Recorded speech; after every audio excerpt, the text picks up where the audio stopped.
Le portrait maintenant de l'ancêtre des Britanniques. Un squelette datant d'il y a 10 000 ans, retrouvé dans le sud-ouest de l'Angleterre, vient de livrer ses mystères. On va retrouver à Londres notre correspondant Loïc Delamornay. Bonsoir Loïc.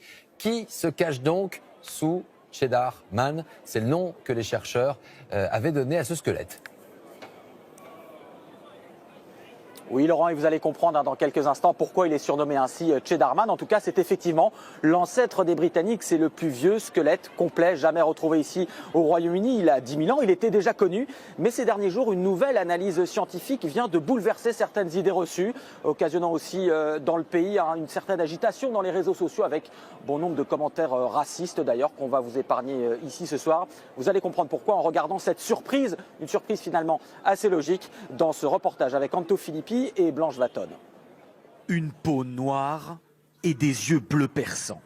Étonnés, les Britanniques viennent de découvrir à quoi ressemblait leur ancêtre, l'homme qui foulait le sol d'Angleterre il y a 10 000 ans. Ce sont les scientifiques du Muséum d'histoire naturelle de Londres qui viennent de faire cette révélation et qui ont modélisé très exactement son visage. On n'aurait jamais imaginé ça il y a quelques années encore. Cette combinaison inhabituelle de cheveux bruns, bouclés, presque crépus, avec une peau très sombre et des yeux d'un bleu vif. La découverte du squelette de cet homme n'est pas récente. Il a été trouvé il y a plus d'un siècle dans les gorges du Cheddar, cette région du sud de l'Angleterre célèbre pour son fromage. En 1997, à partir de ce squelette, les scientifiques avaient déjà extrapolé son visage, celui d'un homme du Mésolithique d'une vingtaine d'années, blanc. Mais les chercheurs d'aujourd'hui ont retrouvé un peu d'ADN conservé dans son oreille et avec les progrès du séquençage génétique ont abouti à ce résultat bien différent. Ça ne m'étonne pas, l'humanité a voyagé depuis l'Afrique, donc ça me paraît logique.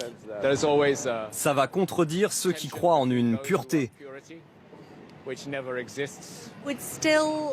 En regardant cette photo, je pense quand même que déjà à l'époque, c'était un immigrant, venu d'ailleurs dans le monde.